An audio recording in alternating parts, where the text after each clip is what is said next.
الحمد للہ رب العالمین والصلاة والسلام علی حبیبہ محمد آلہ وصحبہ اجمعین اما بعد فاعوذ باللہ من الشیطان الرجیم بسم اللہ الرحمن الرحیم قال اللہ تعالی فی القرآن الکریم والفرقان الحمید فلما اتاها نودی یا موسیٰ انی انا ربک وقال اللہ تعالی ان مثل عیسی عند اللہ کمثل آدم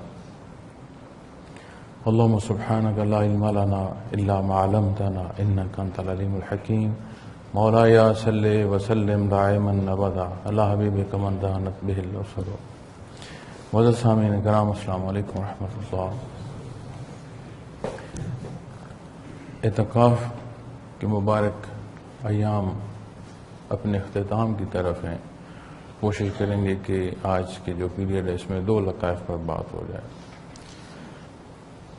تو گزشتہ 2 لطائف پر جو بات ہوئی قلب کے حوالے سے عرض کیا، پھر قلب کا جو دوسرا لطیفہ روح پر مظہر کی حیثیت رکھتا ہے اس سے بات کی. جب لطیفہ روح مضبوط ہوتا ہے اور روحانی کیفیت مضبوط ہو کر جسمانی حیثیت پر حاوی ہوتی ہے تو پھر کئی طرح کے بھید سالک کو سمجھ آتے ہیں. تیسرا لطیفہ سری. سر کا جو معنی ہے وہ ہے بھید، پوشیدہ چیز، بھید. اور اس لطیفے پر حضرت موسیٰ علیہ السلام کے قلم مبارک سے اس تسلسل سے انوارات سالک تک پہنچتے ہیں.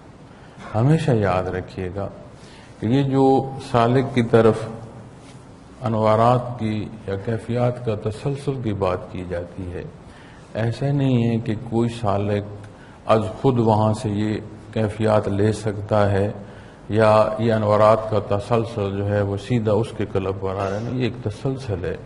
اللہ رب العالمین کی ذات عطا فرماتی ہیں نبی کریم صلی اللہ علیہ وسلم کی ذات اقدس کو.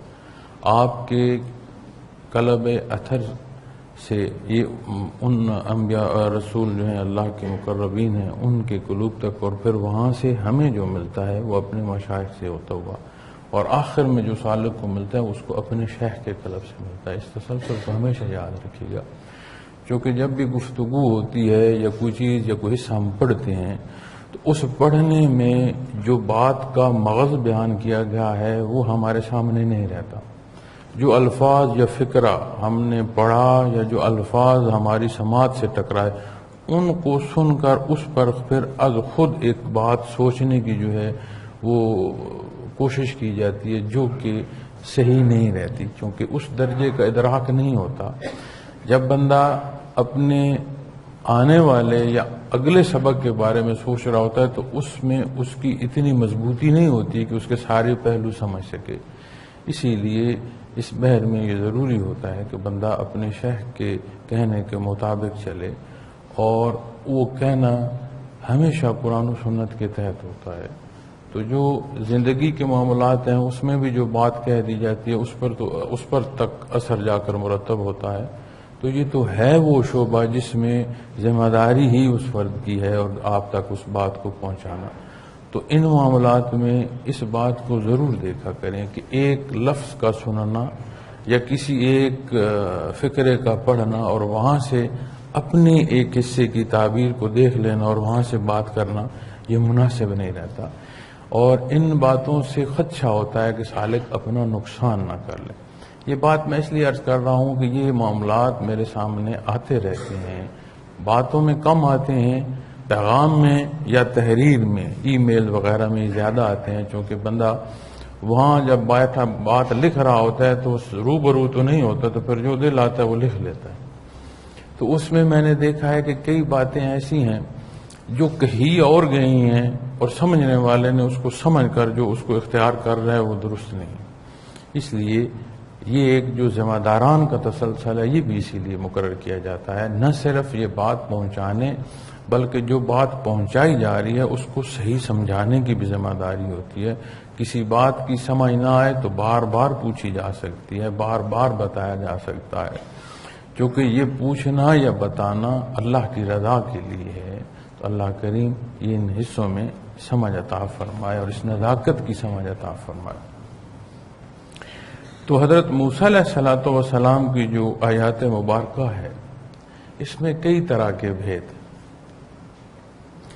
آپ کا اس بستی میں پیدا ہونا جہاں بیٹے قتل کیے جا رہے ہیں، والدہ محترمہ کا آپ کو دریا میں ڈالنا، اور جہاں سے بچوں کے قتل کا حکم دیا جا رہا ہے اس اللہ رب العالمین کی قدرت، اس نے آپ کو وہیں پر آپ کی افزائش کا جو سبب فرمایا، آپ کی دیکھ بھال کا وہی ہاتھ جو ہے وہ سبب کرتے رہے جہاں سے حکم جا رہا تھا کہ بچوں کو قتل کیا جائے۔ یہ ایسا بھید ہے کہ ہم معاملات دنیا کو دیکھتے ہیں، اسباب کو دیکھتے ہیں، دنیا سبب سے ہے، لیکن جب دنیا اسلام کے مقابل آ کر بات کرتی ہے تو پھر دنیا کے پہلوؤں کو نہیں دیکھنا چاہیے، پھر اللہ رب العالمین کی جو ذات ہے اس پر اعتماد ہونا چاہیے۔ جیسے میں عرض کر رہا تھا لطیف روح میں کہ معاملات زندگی کو جب ہم اختیار کرتے ہیں نا دین کے مقابل میں، تو یہ ایسے ہی ہے جیسے حضرت نوح علیہ السلام کا بیٹا، اس نے کہا تھا میں پہاڑ پر چڑھ جاؤں۔ تو یہ پہاڑ پر جو چڑھ جانے کی کیفیت ہے یہ ایسی ہے کہ جب دین کے مقابل دنیا کا کوئی حصہ آ جائے تو پھر بندہ دنیاوی اختیار کرے حصے یا اسباب کو دیکھے کہ وہ مقدم ہیں یا وہ اعلیٰ ہیں۔ تو یہ ایسے ہی ہے جیسے پہاڑ پر چڑھنے والا غرق ہو گیا، یہ سارے عارضی اور فانی ہیں، یہ بندے کی بقا کی ضمانت نہیں دے سکتے۔ تو اللہ کی شان، اللہ رب العالمین نے آپ کی افزائش کا سبب وہاں بنایا جہاں سے قتل کا حکم، اور اسی پیش نظر ہو رہا تھا، کیونکہ جو اس کے جادوگر تھے یا اس کے جو حساب کتاب والے تھے انہوں نے یہی اسے کہہ رکھا تھا کہ اس قوم سے کوئی بچہ پیدا ہوگا جو تمہارے لیے مشکل کا سبب ہو سکتا ہے یا جس سے تیری سلطنت کو خطرہ ہو سکتا ہے۔ تو اسی کے پیش نظر اس نے ان کے بچوں کو پھر انہیں غلام رکھنے کے لیے، تاکہ وہ محکوم بھی رہیں، کمزور بھی رہیں۔ تو بے شمار پہلو ملتے ہیں فرعون کے ان پر ظلم کے۔ تو بنی اسرائیل پر جتنے بھی اس نے ظلم ڈھائے، انہی میں سے اللہ رب العالمین نے اس کے گھر حضرت موسیٰ علیہ السلام کی جو ہے وہ پرورش کا سبب فرما دیا۔ پھر آپ کا وہاں سے اس موقع پر کہ جہاں ایک قبطی آپ کے ہاتھوں حادثاتی طور پر مارا گیا، چونکہ وہ جھگڑ رہا تھا آپ کی قوم سے، آپ چھڑانے کو گئے، آپ نے اس کو مارا، تو وہ ایک ہاتھ ایسا پڑا، اتنی طاقت تھی آپ کے ہاتھ میں کہ آپ نے اس کو تو ایک گھوسا مارا، لیکن وہ لگا اس طرح کہ وہ اس کو برداشت نہ کر سکا، وہ جان لیوا ثابت ہوا۔ تو فرعون کا آپ کی اس ضمن میں قتل کا کہ سزا دی جائے، تو آپ وہاں سے باہر لے گئے، تشریف لے آئے، اور پھر ایک سفر ہے، پھر آپ کا خاندان کا آباد ہونا، شادی کا ہونا، اور واپس پلٹ کر جب آپ سفر پر ہیں تو کوہ طور پر آپ نے آگ کی جو روشنی دیکھی، آپ نے سمجھا کہ وہاں آگ جل رہی ہے، تو یہ خیال کیا کہ میں وہاں سے آگ لے آؤں یا کوئی انگارہ لے آؤں، تو بچوں کو، اہل خانہ کو آپ وہیں نیچے میدان میں چھوڑ گئے۔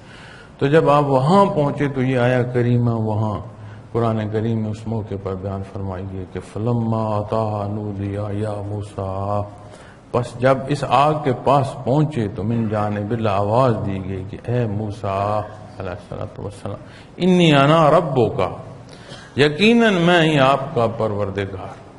کتنا بڑا عطا اور کرم ہے اللہ رب العالمین کا کہ اس جہان فانی کی حیات میں اللہ رب العالمین نے حضرت موسیٰ علیہ السلام کو اتنی خوشبختی سے سرفراز فرمایا کہ کلام ذاتی آپ نے سنا۔ اب یہ اپنی نوعیت کا ایک واحد واقعہ ہے جسے قرآن کریم بیان فرماتا ہے۔ اب یہاں آپ غور فرمائیں تو اللہ رب العالمین کا کلام حضرت موسیٰ علیہ السلام نے سماعت فرمایا، اور اس ساری سماعت کے ساتھ پھر واپس طور پر آنا اور بات کرنے کے ساتھ اتنی جذبات محبت کے، بندگی کے اتنے بلند ہوئے کہ نہ رہا گیا، کہا بار الہ میں دیدار باری چاہتا ہوں۔ گو یہ دنیا میں ممکن نہیں ہے، برداشت نہیں ہے اس عالم فانی میں کہ یہ دیدار باری کو برداشت کر سکے۔ ایک دفعہ کسی بزرگ کے حوالے سے حضرت بیان فرما رہے تھے کہ وہ سوچ رہے تھے کہ یہ سبب کیوں ہے۔ اللہ نے دنیا کو سبب سے فرمایا، اللہ کریم کا کن فیکون قرآن کریم ارشاد فرماتا ہے، تو اللہ کریم نے ہر معاملے کے لیے سبب فرمایا، کوئی فرشتہ مقرر ہے، کوئی سبب بنتا ہے تو آگے چیز چلتی ہے۔ تو وہ فرماتے ہیں کہ اللہ رب العالمین نے یہ عقدہ جب مجھ پر کھولا تو مجھے سمجھ آئی کہ اس عالم خلق میں یہ برداشت ہی نہیں ہے کہ اللہ رب العالمین کی ذات کسی چیز کو بغیر سبب کے کچھ فرما دیں تو اس کی وجود کی حیثیت نہیں ہے کہ اس کی بقا رہ سکے، یہ تباہ ہو جائے۔ برداشت ہی نہیں ہے کہ ذات باری تعالیٰ کی جو کیفیت ہے وہ برداشت کر سکے یہ مخلوق فانی جہان۔ تو اللہ رب العالمین نے سبب سے فرما دیا، اس کی شان ہے جس چیز کو اس نے جیسے پسند فرمایا۔ ایک ضمناً بات تھی جو میں نے عرض کر دی۔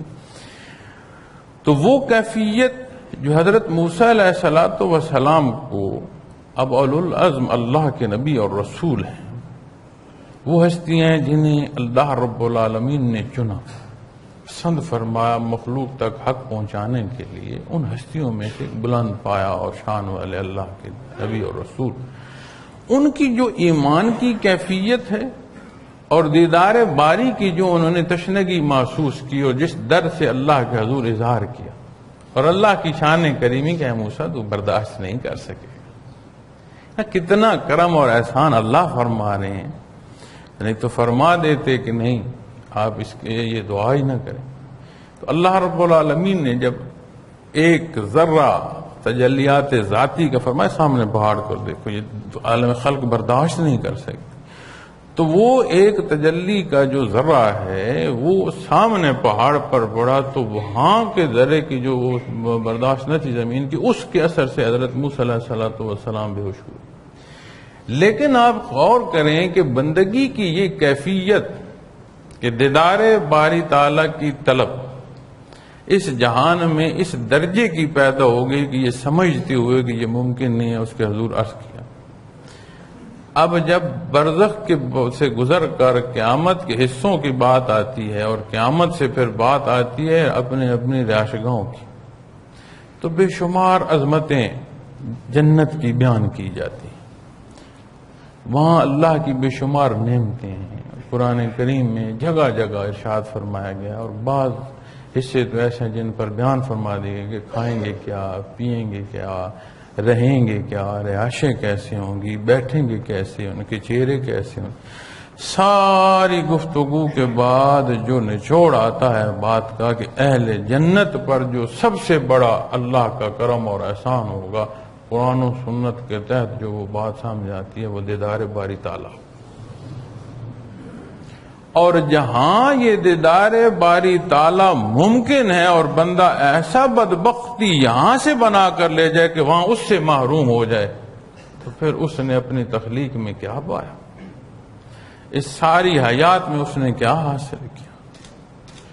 تو وہ تڑپ اور وہ کیفیت اس جو لطیفہ ہے اس سے سالک کو اپنے اپنے حصے کے مطابق نصیب ہوتی چلی جاتی۔ پھر آپ غور کریں کہ ظاہری اسباب میں ممکن نہ تھا کہ فرعون کے لشکر کا مقابلہ ہو سکے، لاکھوں کی فوج تھی، اور دیکھیں کس قدر انہوں نے اپنے آپ کو منظم کر رکھا تھا کہ بنی اسرائیل رات کو لے کر چلے۔ حضرت موسیٰ علیہ السلام حکم ہوا کہ اپنی قوم کو لے کر آپ رات نکل آئیں، رات کو نکلے۔ کوئی معلوم نہیں تھا قبطیوں کو کہ جی رات انہوں نے نکلنا ہے، تو جو خبر ہوئی تو سمندر کنارے پہنچنے تک ان کا لاکھوں کا جو فوج تھی وہ تیار ہو کر وہاں پیچھے پہنچنے کو تھی۔ لیکن آج کا کوئی نظام نہیں ہے کہ جیسے آج ہے جی ہر کمرے میں کوئی الارم لگا ہوا ہے یا کوئی ہر جگہ کوئی اس طرح کیا ہے کہ انٹر کنیکٹڈ چیزیں ہیں، کوئی بات فوراً نہیں۔ ایسا مربوط انہوں نے نظام ان کا تھا، فوجی اتنی مضبوط طاقت تھی کہ ایک اس خبر پر رات نہیں گزری تو ایک دفعہ اس عددی حصے کو دیکھے تو صحیح نا جی کہ چند بندے جمع کرنے ہو تو بندے کو سمجھ نہیں آتی کہ ان کو اکٹھا کیسے ایک جگہ کرے۔ تو وہ کتنا بڑا لشکر جو ہے اس کا وہ جمع ہو کر اور وہاں تک صبح ان کے کنارے پہنچنے تک وہ پیچھے پہنچنے کو تھے.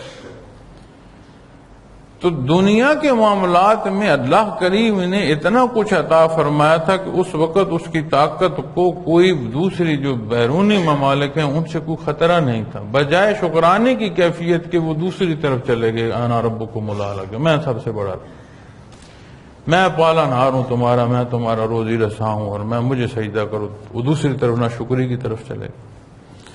تو اسی لیے فرمایا گیا ہے نا قرآن کریم میں کہ وہ برائی میں اور شدت میں ایک سر سے نکلا چلا جا رہا تھا، حدوں سے باہر جا رہا تھا. لیکن حضرت موسیٰ علیہ الصلوۃ والسلام جس قوم کی درد میں، جس قوم کی محبت میں، جس کے لیے اللہ نے انہیں بھیجا تھا، اس کی تو تھی ہی تھی. انبیاء اور رسول وہ برگزیدہ ہستیاں ہوتی ہیں جنہوں انس کی ایک ایک کی درد اور تکلیف محسوس ہوتی ہے کہ جو اللہ جل شانہ کے مقابل آئیں اور اللہ کی ناشکری کریں. جس کیفیت سے انہوں نے گزرنا ہے اس کے جو ادراک ان ہے وہ اس درد میں ان کے لیے بھی ان کے اندر درد ہوتا ہے کہ کاش یہ اس سے بچ جائیں. یہ اپنی بد نصیبی خود تیار کر رہے ہیں، یہ اپنے اوپر خود ظلم کر رہے ہیں. وہ درد بھی ہے پھر قوم کی جو درد اور محبت اور جس کے لیے حکم اسے لے کرنے کے لیے قرآن کریم کی کتنی آیات ہیں کہ پھر اس قوم نے جسے اللہ رب العالمین نے ایسے سخت ترین، جسے اللہ نے مثال کے طور پر بیان فرما دیا اور دنیا کے سامنے قیامت تک وہ پڑا ہے اور رسوا اور ذلیل ہو رہا ہے، اس کی مثال دے دی کہ اس سے انہیں چھٹکارا ملا. اور پھر جو انہوں نے روزمرہ کی زندگی میں معاملات کی، آپ دیکھیں کہ پھر وہ حضرت موسیٰ علیہ الصلوۃ والسلام کے لیے کتنی تکلیف کا سبب. آپ کوہ طور پر احکامات لینے گئے، پیچھے سے بچڑا تیار ہو گیا. اس اللہ رب العالمین نے اس اسباب کی دنیا میں بے سبب روزی کا سبب بنا دیا کہ تمہیں من و سلوہ عطا کر دیا. اس کے جواب میں کیا ہوا؟ شہر میں جاؤ اور اس میں کیسے داخل ہو، فاتح تم ہی ہوگے، وہاں ان کے کیا حالات ملتے ہیں. تو آپ غور کریں کہ ایک جہد مسلسل ہے جو حضرت موسیٰ علیہ الصلوۃ والسلام نے تا حیات اسی میں سے گزرتے تھے. جس محبت، جس شوق سے آپ کی ابتدا ملتی ہے، اپنی حیات کی انتہا تک اس میں کوئی رائی برابر کی کمی نہیں. زیادتی ہو سکتی ہے، اضافہ ہو سکتا ہے، کمی نہیں. تو جب سالک کو وہاں سے یہ کیفیات اس کے لطیفے پر آتی ہیں اور لطیفے روح روشن ہو اور روحانیت کا جو ہے وہ مضبوطی ہو. ایک عرف عام میں روحانیت سے سمجھا جاتا ہے کہ کوئی مافوق الفطرت قسم کی قوت. کوئی مافوق الفطرت قسم کی طاقت بھی کیا جو اللہ جل شانہ کی رضا اس کے مقابلے میں کوئی چیز ہو سکتی ہے کہ جی روحانیت ہے اس کے پاس، جی یہ تو ہوا میں اڑ سکتا ہے، یہ پانی پر چل سکتا ہے.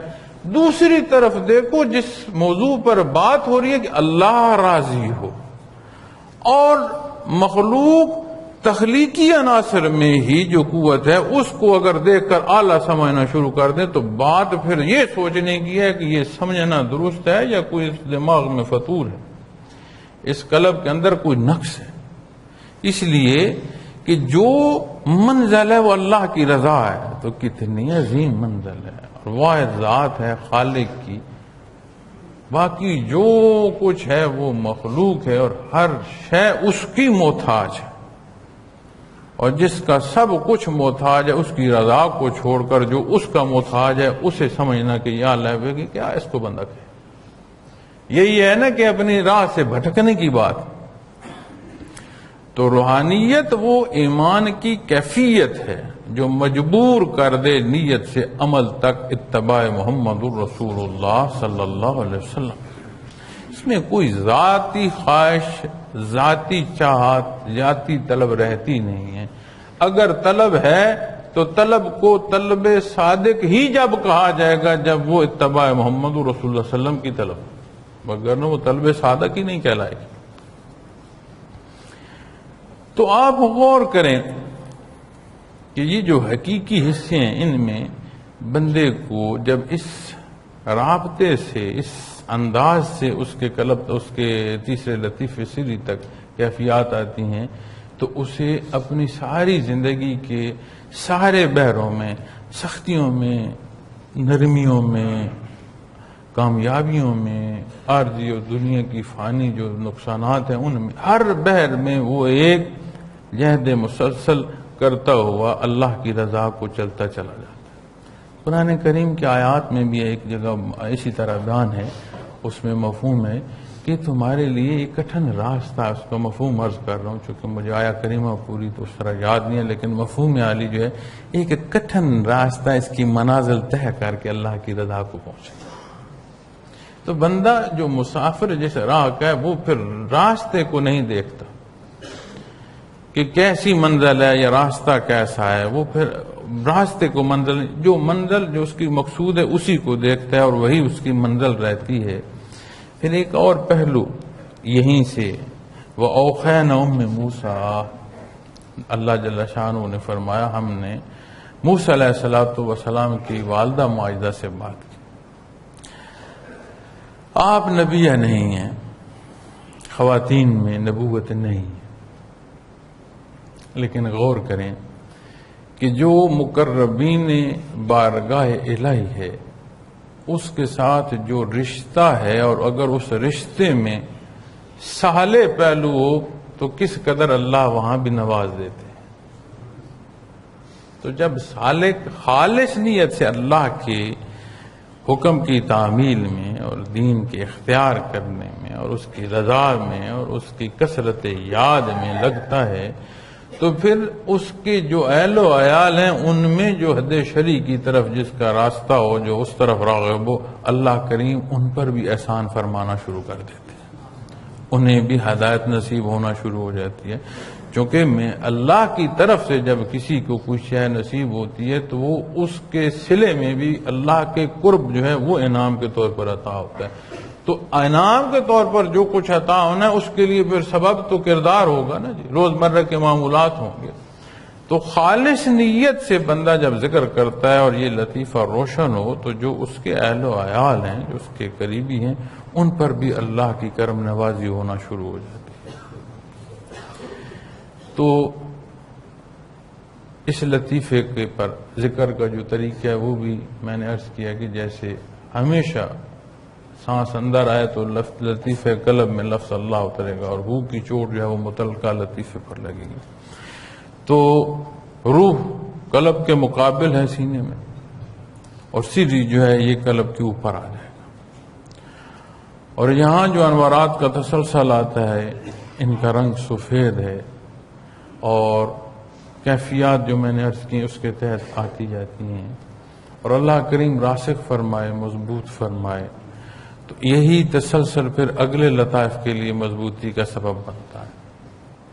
اکثر جب دوست آتے ہیں، ساتھی آتے ہیں ذکر سیکھنے کے لیے، تو کم ایسا موقع ہوتا ہے کہ وہ میرے ساتھ یا میرا ان کے ساتھ زیادہ بیٹھنا ہو، لیکن جتنا بیٹھنا ہو اس میں بھی جو مجھے سمجھ آتا ہے وہ یہ آتا ہے کہ جی ابھی ذکر شروع کیا ہے، اتنا میں نے 2 دن 4 دن پہلا سبق کر لیا، مجھے اگلا کرا دیں، تو میں انہیں یہ بات سمجھاتا ہوں کہ انگلی پکڑ کر آپ کو کوئی لے جائے یا آنکھ پر پٹی بند کر لے جائے اور واپس جب گھر چلے جاؤ اور پھر اس منزل کو نہ جا سکو تو پھر کیا حاصل تمہیں اس سے؟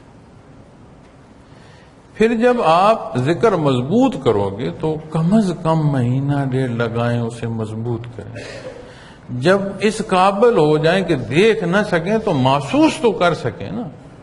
اگر کوئی بتلانے والا بتاتا رہے گا کہ آپ کا فلاں لطیفہ بھی روشن ہو گیا، آپ کا فلاں لطیفہ بھی روشن ہوگا، اور آپ کو کوئی شد بدھ نہ ہو، اس میں کوئی سمجھ نہ آ رہی ہو، محسوس بھی نہ ہو رہا، تو ایک لحظے کو سوچیں کہ ایک لحظے کو یہ خیال آ جائے کہ جو کچھ کہہ رہا ہے یہ تو یہ محترم کہہ رہا ہے، پتہ نہیں یہ کچھ ہے بھی صحیح کہ نہیں، اس کی وہ جو کیفیات یا اس شعبے کی محنت ہے وہ رائے گاہ نہیں جائے گی۔ تو جب اس سارے کیے پر بے یقینی کی کیفیت ایک لحظے کو اس کے قلب سے گزر گئی تو وہ کافی ہے جتنا وقت اس نے صرف کیا اسے ضائع کرنے کی۔ تو جب لطائف پر محنت کرتا ہوا بندہ اگلے سبق کی طرف جاتا ہے تو پچھلے سبق کا مضبوط ہونا اب اگلے سبق کے حاصل کرنے کے لیے اہلیت پیدا کر دیتا ہے.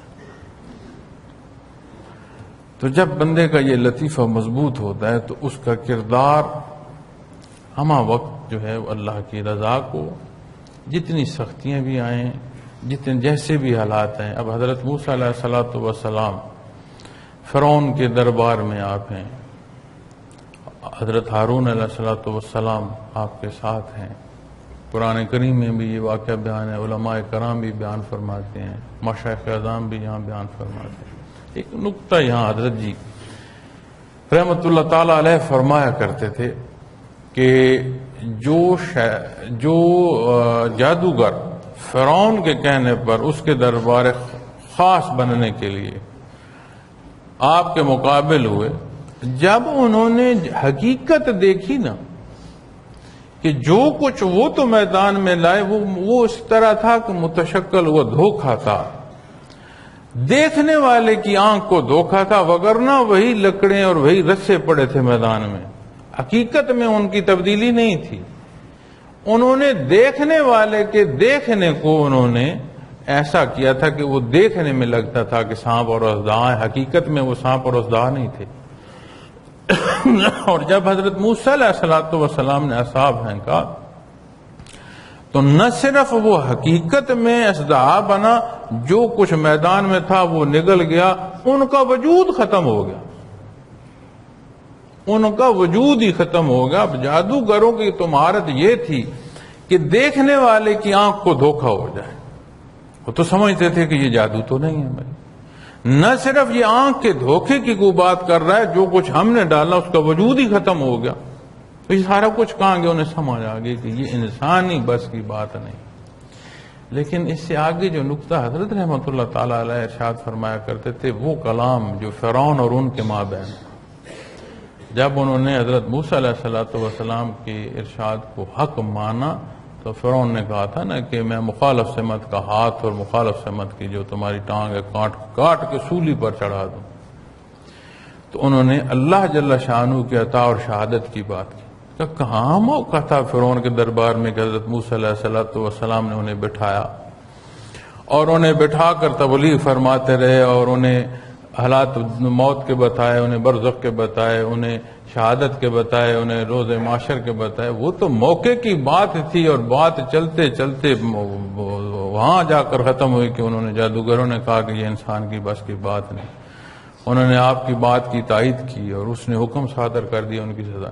تو وہ جو جملے قرآن کریم میں فرعون اور جادوگروں کے درمیان ملتے ہیں، وہ فرماتے ہیں یہ حضرت موسیٰ علیہ الصلوۃ والسلام کی جو کیفیت ہے اللہ جل شانہ نے وہ کیفیت ان پر وارد فرمائی.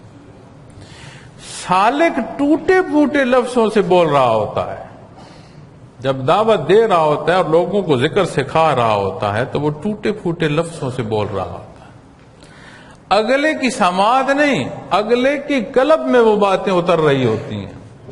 جب ہم کسی کو دعوت دے رہے ہوتے ہیں ہمارے باتوں کا کمال نہیں ہوتا، نہ ہمارے الفاظ، لوگوں کے بہت الفاظ ہم سے منجھے ہوتے ہیں، فکرے بڑے انہوں نے تول کر بنائے ہوتے ہیں اور انداز ان کے ہم سے بڑے اعلیٰ کیے ہوتے ہیں، انہوں نے بڑی دنیا کی اس کو ترتیب دے کر باتیں اور تقریریں اور تحریریں کی ہوتی ہیں. لیکن وہ سماعت سے ٹکراتی ہیں، وہ واہ واہ کیے کرنے کے علاوہ اور ان کا حاصل نہیں ہو سکتا. کیا وجہ ہے کہ کوئی سالک ٹوٹی پھوٹی بات کرتا ہے، آدھا جملہ بھی پورا ہے آدھا نہیں ہے، کوئی لفظ یاد رہا، کوئی ہاں زہر تھی زبر لگا دی. لیکن جو سامنے بیٹھا ہے آپ دیکھ لیں کہ اللہ کا احسان ہے سلسلہ عالیہ پر. آج بندہ آیا، پہلے دن آیا، اس نے آ کر کسی سے ذکر سیکھا، لطیفہ قلب سیکھا، سیکھ کر راستے میں جاتے ہوئے کوئی ملے اسے بتائے تو اسے محسوس ہونا شروع ہو جاتا. اس کا کیا اس میں کمال ہے؟ اس تسلسل کا کمال ہے نا جو اللہ کی عطا ہے. تو حضرت موسیٰ علیہ الصلوۃ والسلام جب بات فرما رہے تھے تو جس نے اپنے دل کا خانہ کھولا اسے وہ حقیقتیں بھی نظر آ گئیں جو اس دنیا کے بعد پیش آنی، اور جس نے مقابل کیا وہ اپنی انا میں رہا اور ملک الموت کی گرفت پر جا کر چیخا. جب حالات منکشف ہو جاتے ہیں نا موت پر، تو اس وقت چیخا کہ اے موسیٰ تیرے خدا کو میں ایسا مانتا ہوں جیسے تو کہتا ہے. وقت گزر گیا تھا. تو جب سالک کی یہ کیفیات مضبوط ہوتی ہیں تو اس لطیفے پر جو مضبوطی ہے وہ بندے کو اس قابل بھی کرتی ہے کہ وہ مخلوق تک جو بات پہنچا رہا ہوتا ہے وہ کیفیت پہنچ جاتی ہے، وہ درد پہنچ جاتا ہے. اب ہر ایک کو پہنچانے والے کی حیثیت اپنی ہے، جسے مل رہا ہے اس کا نصیبہ اپنا ہے. کئی دفعہ بات ہوتی ہے، دوست کہتے ہیں کہ جی بہت محنت کی، یہ ذکر نہیں کر رہا. ہمارے ذمے خالص نیت سے اللہ کی رضا کے لیے دین پہنچانا ہے. ہمارے ذمے اگلے کو پکڑ سگر سختی سے سجدے کرانا نہیں ہے. اور دنیا میں جو تکوینی امور کا حصہ ہے اسے ہم نہیں سمجھ پاتے. ہم بھی سمجھتے ہیں کہ یہ ذکر مان نہیں رہا، یہ ذکر کر نہیں رہا، اس کو نماز کا بتایا جا رہا ہے، اہمیت بتائی جا رہی ہے، نتائج بتائے جا رہے ہیں، قرآن و حدیث بیان کیا جا رہا ہے، یہ بات نہیں سمجھ رہا. اس کا کردار کہیں ایسا تو نہیں کہ من جانب اللہ ہی سزا ہے کہ اسے منظور ہی نہیں اس رب کائنات کو یہ کہ اس کے حضور سجدہ ریز بھی ہو. ہم کہتے ہیں بڑی محنت کی، یہ ذکر نہیں کرتا، اللہ کا نام نہیں لے. اللہ کریم کو منظور ہے، یہ اس کا اپنے اللہ کے ساتھ جو تعلق ہے اس پر بھی تو انحصار ہوگا نا کہ وہاں کیفیت کیا ہے. لیکن جو سالک کی بات کرنا اور اگلے تک پہنچنے کا سبب ہے، اس سے اور تقویت مل جائے گی یہاں سے.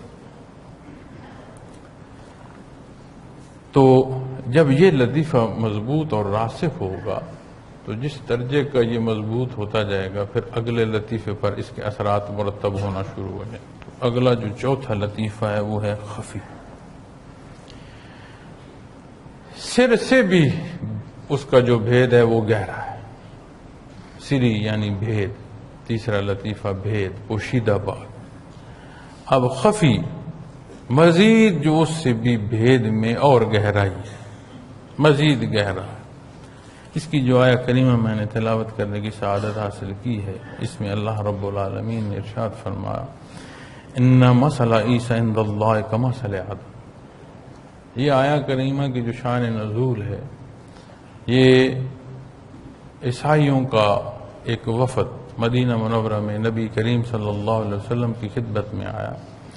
جب انہوں نے دیکھا کہ اسلام پھل پھول رہا ہے اور لوگ سمجھ رہے ہیں اور بات کو مان رہے ہیں اور عمل کی طرف آ رہے ہیں، تو انہوں نے چاہا کہ جو حضرت عیسیٰ علیہ السلام کی طرف بات ہے اسلام میں، اس پر آ کر کوئی بات کی جائے اور کم از کم کوئی ایسی حد کر لی جائے کہ اگر یہ ان کو یہ بھی مانا جائے کہ نبی صلی اللہ علیہ وسلم اللہ کے نبی اور رسول ہیں، تو کم از کم اپنا جو دین ہے اس کے تحفظ میں کوئی دیوار کھڑی کر لی جائے، کوئی بات طے کر لی جائے.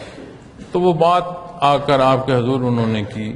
تو سوال جواب ہوتے میں یہ بات آئی کہ اگر حضرت عیسیٰ علیہ السلام اللہ کے بیٹے نہیں ہیں تو ان کا والد کون؟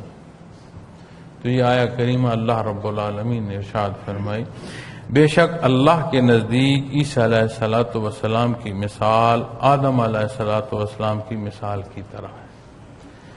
اللہ کی قدرت کا مظہر ہے دنیا میں حضرت عیسیٰ علیہ السلام کی پیدائش. اور یہاں جو اس آیہ کریمہ میں ارشاد فرمایا کہ مثل ہے حضرت آدم علیہ السلام کی، تو جو ذات بن باپ بن ماں کے پیدا کر سکتا ہے وہ ماں دو میں سے ایک نہ ہو کہ بن باپ کے پیدا نہیں کر سکتا. تو اسی طرح اس طرح کی جو خصوصیات حضرت آدم علیہ السلام کے قلم مبارک سے آتی ہیں، اس طرح کی خصوصیات بھی آتی ہیں اور مزید بھید بھی ہیں. اس دنیا کی حیات میں حضرت آدم علیہ السلام کو اللہ رب العالمین نے آپ کے وجود کو وہاں بنایا، پھر دنیا میں آپ آئے. اور حضرت عیسیٰ علیہ السلام کی جو پیدائش ہے بن والد کے، اس جو جہان فانی ہے اس میں ہوئی. تو ایک بہت بڑا بھید ہے. اور کیا ہے؟ اللہ کی قدرت کا مظہر ہے. بار بار پڑھتے ہیں نا الا کل شیء قدیر. تو ہم تو اس لفظ کو پڑھتے چلے جاتے ہیں، بہت پیارا لگا تو بیٹے کا نام ہم نے رکھ لیا عبد القدیر، قدیر کا بندہ، اس کا بندہ جو قدرت رکھتا۔ اس کے معنی و مفاہیم میں جائیں گے تو اپنی کمائیگی کا احساس بڑھنا شروع ہو جائے گا کہ جو کچھ ہے وہ اللہ کی ذات ہے، میں کچھ نہیں ہوں۔ لفظ میں اس درجے کا اس میں ہوگا، منہا ہوگا کہ یہ بات بھی ختم ہو جائے گی کہ میں کچھ نہیں ہوں، یہ رہ جائے گا کہ اللہ کی ذات ہے اور کچھ نہیں، کیونکہ میں نہیں ہوں میں پھر لفظ میں تو آیا نا، کہیں شمار تو آیا نا۔ جب واحد ذات اللہ کی رہ جائے گی اور باقی کچھ نہیں رہے گا تو یہ کیا ہے؟ یہ بھی تو اللہ کی رضا ہے کہ بندگی کی کیفیت اس درجے کی نصیب ہو۔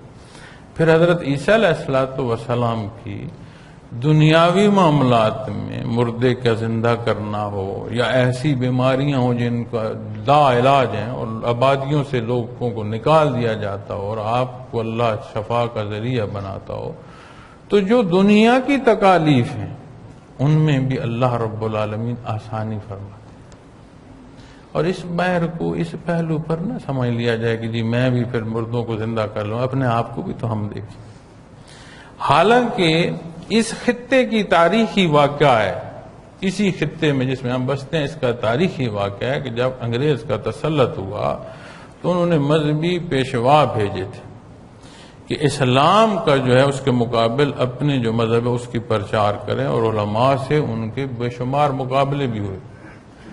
ایک واقعہ ان کا بڑے حضرت رحمۃ اللہ تعالی علیہ اپنی تقریر میں بھی بیان کرتے ہیں، اگر آپ نے سنی ہو تو وہ واقعہ آپ کو یاد کہ انہوں نے حق کے اسلام حق ہے یا یہ جو عیسائیت ہے حق ہے، اس پر ہے کہ جی پانی پر بھی چلا جائے گا، باہم بات بھی ہوگی، پھر پانی پر چلا جائے گا، جی جو حق ہے پھر وہ مردہ کو بھی زندہ کرے گا۔ حضرت امداد اللہ مہاجر مکی رحمۃ اللہ تعالی علیہ کے حوالے سے بھی ملتا ہے کہ انہوں نے فرمایا تھا کہ جب مردہ زندہ کرنے کی بات آئے تو مجھے بتانا، میں بھی آ جاؤں، چونکہ جو بھی معجزہ ہے انبیاء کا بطور توارث اس جو آگے امت آتی ہے اس میں کرامت کے طور پر وہ ضرور پذیر ہو سکتا ہے۔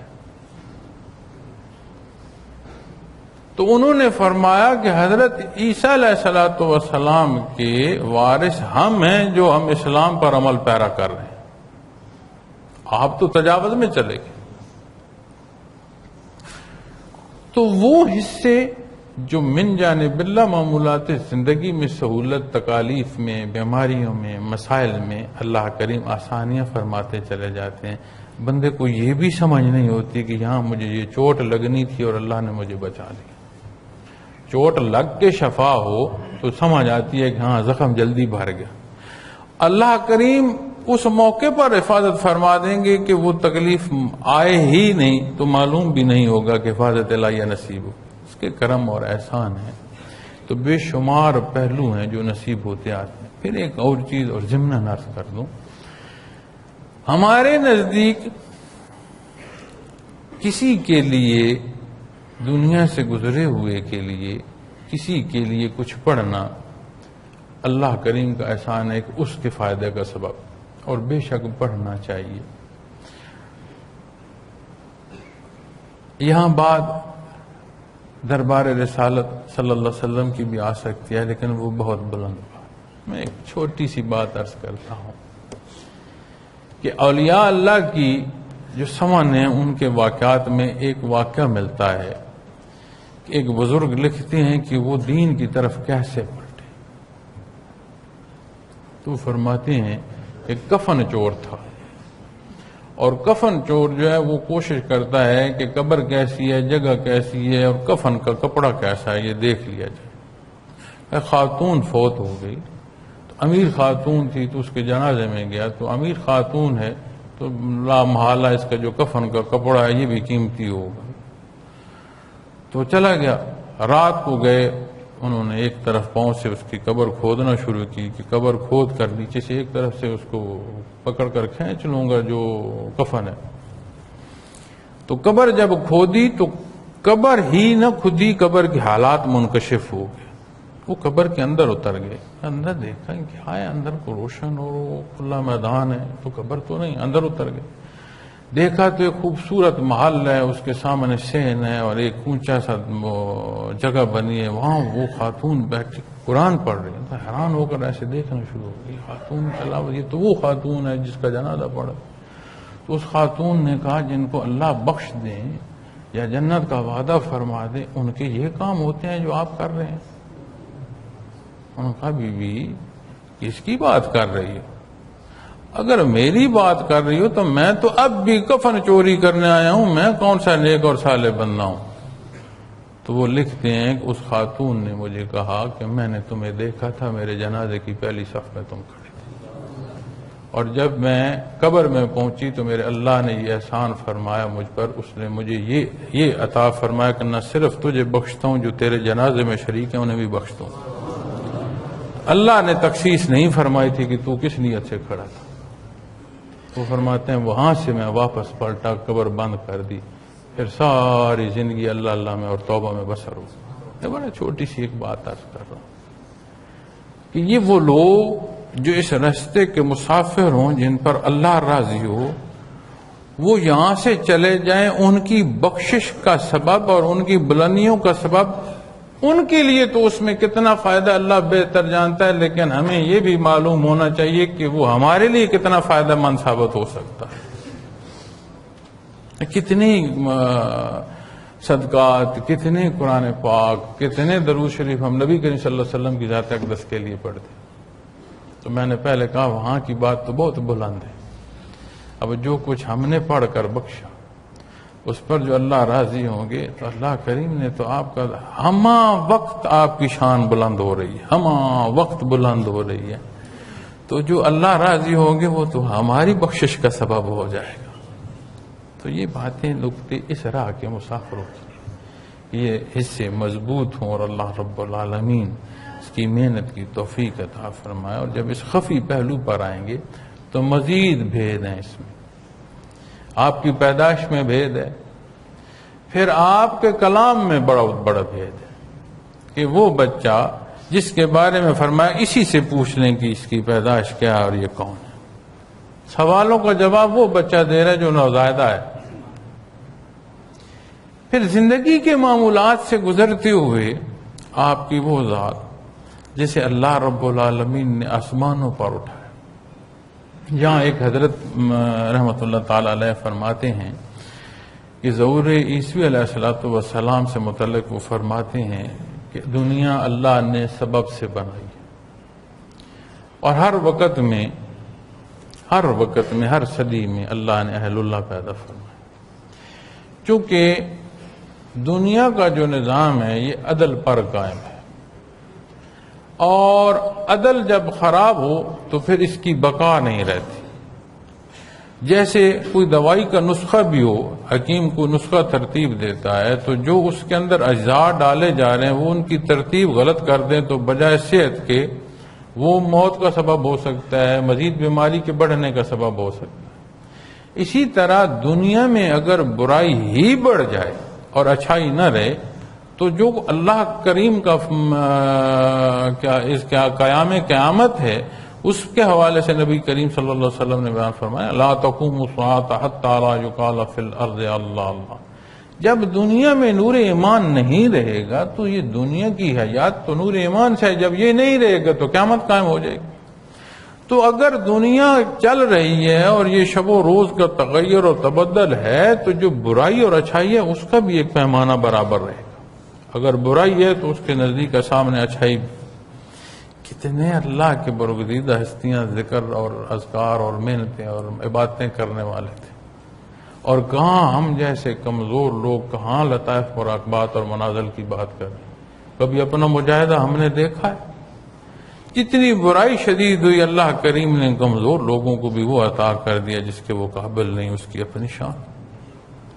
تو ایک بیلنس ہے دنیا کا جو چلا آ رہا ہے۔ وہ فرماتے ہیں کہ جب برائی بہت شدت کو ہو جائے گی اور اس برائی کے مقابلے میں اور یا اللہ کی جو قوت ہے وہ اس کے مقابل نہیں رہے گی تو پھر قوت درکار ہوگی ایسی کہ جسے نبوت کی قوت ہو جس وجود میں۔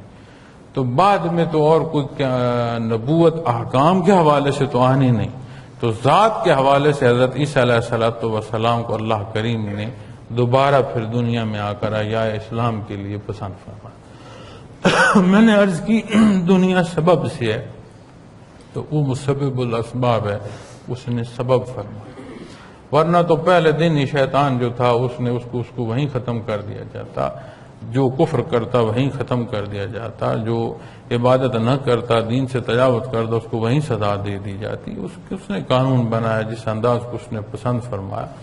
تو سبب کے طور پر حضرت بیان فرمایا کرتے تھے کہ پھر اولیاء اللہ کی جو قوت ہے وہ اس قابل نہیں ہوں گی کہ اتنی جو شدت ہے برائی، کیونکہ ہر طرف برائی پھیل جائے گی اور کثیر تعداد ہوگی برائی کرنے والے لوگوں کی، تو پھر ان کے مقابل اللہ کریم حضرت عیسیٰ علیہ السلام۔ تو جو واقعات آپ کے ظہور کے ملتے ہیں اس میں بھی یہ بات ملتی ہے کہ حضرت امام مہدی جو ہیں وہ محکوم ہونا شروع ہو، جب وہ رک جائیں گے اور محکوم ہونا شروع ہو جائیں گے تو پھر ظہوری عیسوی ہوگا، پھر فتح واپس ہونا شروع ہو جائے گا، پھر اسلام کی جو ہے اس کی اشاعت کا وقت اور بلندی کا وقت آ جائے گا۔ تو دین کی تبلیغ جو ہے، اور جہاں کمزوری اور برائی بڑھ رہی ہو، سالک کا یہ لطیفہ مضبوط ہو، تو وہاں اسے حق بیان کرنے کی اور اس کے وجود سے احیاء حق کا سبب ہونا شروع ہو جاتا ہے۔ تو یہ اللہ کا احسان ہوتا ہے کہ وہ تسلسل اسے نصیب ہونا شروع ہو جاتا ہے۔ لیکن جب تیسرا لطیفہ مضبوط ہوگا تو اس چوتھے کی بات آئے گی، اور جہاں تیسرا سینے پر اوپر کے حصے میں ہے، چوتھا پھر اس کے مقابل آ جائے۔ اور جب چوتھے پر آپ ذکر کریں گے تو وہی طریقہ جو لفظ اللہ سانس کے ساتھ دل میں اترے گا، چونکہ وہ بنیاد ہے، وہ بنیاد ہمیشہ ساتھ رہے گی۔ آپ جتنی بھی تعمیرات کر لیں، جتنی بھی منزلیں بنا لیں، کوئی نیچے سے بنیاد کو ہلا سکتا ہے؟ بنیاد ہل گئی تو ساری منازل گر گئی۔ تو لفظ اللہ ہمیشہ دل کی گہرائیوں میں لطیفہ قلب میں اترتا جائے گا، اور روح کی چوٹ جو ہے اس لطیفے پر لگے گی۔ اس کے جو انوارات ہیں ان کا رنگ جو ہے وہ گہرا نیلا رنگ ہے، اور اس سے پھر انسان کا جو وجود ہے اس میں مزید پختگی، چونکہ حضرت عیسیٰ علیہ السلام کی جو حیات مبارکہ ہے، انبیاء اور رسول سب کی جو حیات مبارکہ، وہ نبی جنہوں نے سابقہ دین پر مخلوق کو سکھایا، وہ رسول جنہیں اللہ کریم نے کتاب عطا فرمائی، تمام مقربین اللہ رب العالمین نے ساری حیات جو ہے وہ اللہ کی رضا میں بسر کی، سختی ہوئی، نرمی ہوئی، جیسے بھی حالات پیش ہے وہ ایک آکے حق کے لیے ہمہ وقت کوشاں ہے۔ تو یہاں سے جو بات ہمیں نصیب ہوتی ہے وہ بھی استقامت فی الدین نصیب ہوتی ہے، اور دوسروں تک دین پہنچانے کی جو کیفیت ہے وہ اور مضبوط ہوتی ہے۔ انشاءاللہ کوشش کروں گا کہ کل کا جو میرا پیریڈ ہے اس میں 5واں لطیفے پر بات مکمل ہو جائے، کیونکہ جو 5واں لطیفہ ہے پھر جب سالک اس قابل ہو جائے کہ اس کے 4 لطائف مضبوط ہوں تو 5ویں لطیفے پر بات آتی ہے، لیکن میں آدھی بات نہیں کرنا چاہتا، انشاءاللہ کل بات کروں گا، کیونکہ اس کا تسلسل پھر ڈائریکٹ قلب اطہر محمد رسول اللہ صلی اللہ علیہ وسلم سے ہے، تو انشاءاللہ اس پر کل بات کروں گا۔ اور اپنی بات کو اختتام کرنے سے پہلے ایک چیز ضرور اور بھی عرض کروں گا، وہ یہ ہے کہ اجتماعات ہی کو نہ دیکھا کریں، ماہانہ یا اپنے علاقے کے ہفتہ وار ذکر کو ہی نہ دیکھا کریں، نہ انتظار کیا کریں کہ کوئی آئے اور میرا کندھا پکڑ کر لائق آؤ تم نے اجتماع پر جانا ہے، تم نے ذکر پر آنا ہے، آؤ تم نے ذکر پچھلی دفعہ رہ گیا۔ اپنا جانیے، اپنے اندر تڑپ پیدا کیجیے، اور جو قرآن و حدیث ذکر کا صبح و شام کرنے کا بیان فرماتے ہیں، صبح و شام کا باقاعدہ ذکر آپ کو ہمہ وقت ذکر کے قابل کرے گا۔ تو عادت نہیں، مجاہدے کی ضرورت ہے، اور جتنا مجاہدہ میں اور آپ کر رہے ہیں، نہ آپ کا مجاہدہ مجھ سے بھولا ہوا ہے، نہ میرا مجاہدہ آپ سے بھولا ہوا ہے، اس کی شان ہے، اس کی برگزیدہ بنوں کی جوتیوں کی اللہ نے ہمیں پہنچائی، اس کی شان ہے۔ خیر القرون سے لے کر آج تک متصل دو تصوف میں ہستیاں اس درجے کے مناظر اور اس درجے کے مناسب کی حامل تاریخ تصوف میں نہیں ملتی. اس کا کرم اور اس کا احسان. اور یہ عطا اس لیے نہیں ہے کہ ہم یہ شان مشائخ کی بیان کرتے پھریں اور جس طرح معاشرے میں رواج ہے اسی طرح ہم بھی ایک جھنڈا بلند کرتے جائیں. نہیں، محنت کریں، سب سے پہلے اپنی ذات پر محنت، اور اس کے لیے ضروری ہے کہ ذکر کو باقاعدہ کریں. جتنا ذکر مضبوط ہوگا اتنی ایمانی کیفیت مضبوط ہوگی. یہ جتنی میں نے باتیں کی ہیں وگرنہ یہ سر سے گزر جائیں گی، اور میں نے چوتھائی باتیں کی ہوں گی، پانچواں حصہ باتیں کی ہوں گی، اس سے کئی گنا زیادہ باتیں آپ کے پاس آپ کی تحریروں میں موجود ہیں. پڑھنے کی عادت بنائیں کہ وہ سمجھ جائیں، محنت کریں. اللہ کریم میرا اور آپ کا حامی ناصر ہو. وآخر الحمدللہ الحمدللہ الحمدللہ رب العالمین والصلاة والسلام علی محمد وآلہ وسلم. ربنا اننا آمنا اغفر لنا ذنوبنا وقنا بار اللہ. ہم کمزور، خطا کار، گناہ گار، ہمارے حال پر ہماری غلطیاں گناہ معاف فرما دے. یا اللہ ہماری زندگی کے معاملات سہل اور آسان فرما دے. ہم جو بیمار ہیں ہمیں شفا عطا فرما دے، اور جن گھروں میں تنگیاں تکالیف انہیں آسانی عطا فرما دے. ہمارے پیارے جو دار دنیا سے گزر چکے ہیں ان کے حال پر رحم فرما دے. ہمارا دنیا سے جانا آسان فرما دے. روز محشر شفاعت محمد رسول اللہ صلی اللہ علیہ وسلم سے برآمد فرما. اللهم صل على محمد النبي الأمي وآله وسلم يسر ولا تسر صلى الله تعالى عليه